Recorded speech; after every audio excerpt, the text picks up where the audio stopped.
Britain's a pretty good place to be if you're a disabled person. In terms of sport, we're the envy of the world in terms of our support structures, our media coverage, the games that we're going to be hosting.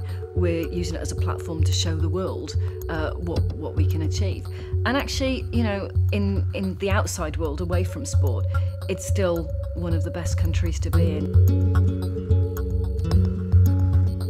Racing's amazing because it's speed, it's fear. If you're on a road race, you can be going downhill at 50 miles an hour, 2 foot from the ground, and your brakes don't really work.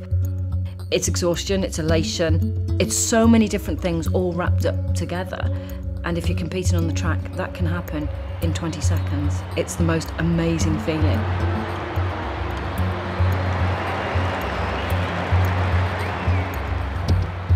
But the outside world is so different from that.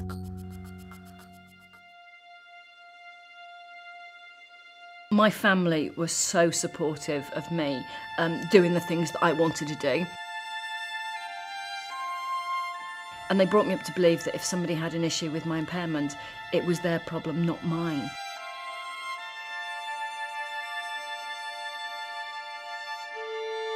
When I was young, literally, I couldn't go out because there weren't accessible toilets.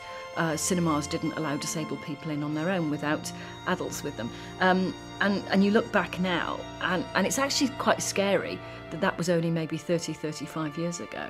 And at a time when disability was thought about very differently, they encouraged me to explore and to leave home and to travel, believing that the world would have to change, that it wasn't me, because there was nothing wrong with me being in a wheelchair.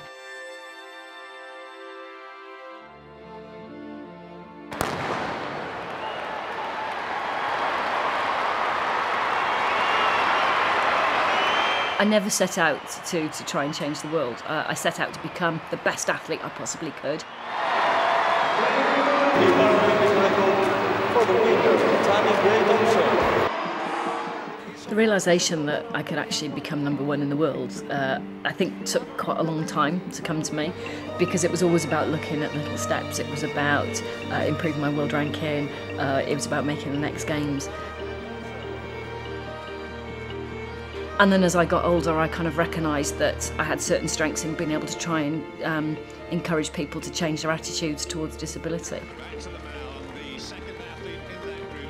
Britain has so much to be proud of in terms of its understanding of disabled people, but also in terms of putting disability sport on the map, because it was in Britain that the Paralympic Games began. And sport has really led the way, underpinned by an awful lot of disabled people who've helped make it happen. But it's led the way in terms of showing what an inclusive world can look like. And there it is, victory number 6. Greja-Tompsone, MB, CB, the first woman of the London Marathon. The opportunity to host the Olympics and Paralympics in London was one that anybody involved in sport wanted to be part of, because it was about showing the world how good we are at organising things. And we're passionate about sport. We're passionate about doing things properly, about building, you know, lovely venues. But it's not just that. It's about how we change the city of London, how we change the rest of the UK. London, and in fact any old city, is a huge challenge to adapt and to modernise, because there's this sort of amalgamation of, you know, different historical and architectural designs, and we have lots of rules about what you can adapt and how you can adapt it. And that can be really difficult. But there has been sort of step changes, either through Acts of Parliament or just people understanding, that have made disabled people's lives easier.